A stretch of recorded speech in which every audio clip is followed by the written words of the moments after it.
Майли Сайрус по Радио FM+, 10 минутки след един. Добре дошли в новия час, в който няма да съм сама, няма да съм само в компанията на Алиша Кейс, Джей-Зи, Марк Ронсън и Eurythmics, а и на две очарователни дами. От Адванс вече ви подготвих за това, че ще има много интересен разговор за общуването на различни езици, за работата на образователен център Адванс и за това каква година учебна ни и ги чак. Останете с нас.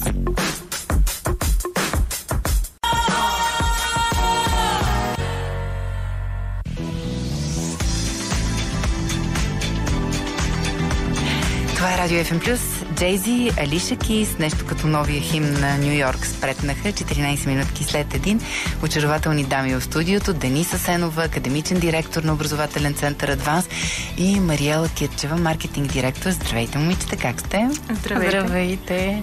Благодарим ви за поканата. Наистина се чувстваме чудесно и се радваме, че днес сме тук при вас да си разкажем малко повече, да си поговорим за Адванс. Радиото е най-дружелюбната медия. Правим тази уговорка, защото знам, че за професионалисти понякога стъпването в медийно студио е така известно притеснение. Телевизията е друга работа, но в радиото си говорите само с една добронамерена водеща в момента. Няма прожектори, които да светят срещу вас. И то за неща, които са ви абсолютно познати. Колко 12 години вече история имате, нали правилно? Точно така, абсолютно. Създадохме компанията през 2013, наистина изцяло с фокус върху чуждоезиковото обучение и по-специално върху децата. Разбира се, имаме обучение и за възрастните. Вече предлагаме в присъствена и онлайн форма от последните 5 години.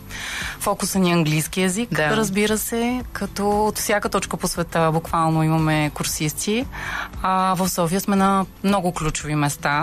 Казвам много ключово, съвсем преднамерено, защото знаем колко е важно, е важно за родителите да бъде изключително удобно и комуникативно мястото.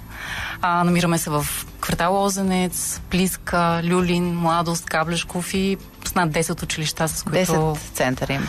5 учебни центра, които са наши и с над 10 училища партньори, с които вече дълги години работим. Немислимо е човек дори да живее, тук не говорим за професионална реализация, без базово ниво на английски, нали така? Абсолютно е така. Точно защото вече няма как той да не присъства в ежедневието ни. Се стараем постоянно да намираме различни начини, по които да ангажираме учениците, защото времената се променят. Живеем във времена на постоянни промени и на все по-високи очаквания, на които малото поколение трябва да отговори. Затова и в Адванс се гордеем с това, че изграждаме спокойна и щастлива среда, която да мотивира и подхранва любопитството от децата, не само в частност при изучаването на езика, ами и към света като цяло. А те имат ли, предполагам, влитат с познания, които са от... включително и от филмчета, които са гледали. Те не тръгват от нула децата в момента в изучаването на чужд език, нали така? Абсолютно е така, да. Даже често се случва най-малките да знаят думи, да могат да се включват с дори изречения, но пък при нас постепенно се развиват знанията, натрупват, за да може да интегрираме и писане и вече, нали, другите умения, които са необходими в хода на тяхното развитие. Тоест може да се каже, че в ранна детска възраст това да слушаш песнички на английски и да слушаш англоязични предавания по радио, телевизия, нали, за деца е стъпка напред и че свикват поне с мелодията на езика. Категорично е така. Ние за това и интегрираме тези способи в самите ни занятия. Стараем се да са максимално интерактивни под формата на игри, песни, както казахте.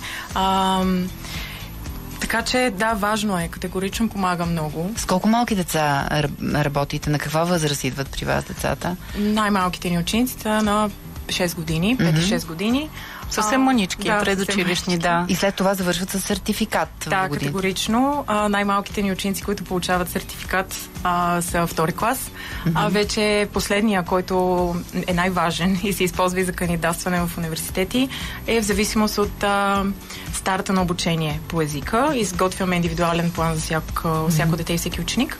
и най-късно до 11 клас се стараем да е придобит, за да може да се фокусират върху матурите след това и зрелостните изпити. Това е много хубаво. Всъщност нашата роля, точно това преди мъничко и аз исках да допълня, че средата, в която живеем, по-скоро помага на децата наистина с езика, и нашата роля тук е именно да канализираме цялото това знание и да го организираме в правилната структура, за да могат те да го използват както в нормалния живот, така и в професионален свой напред във времето.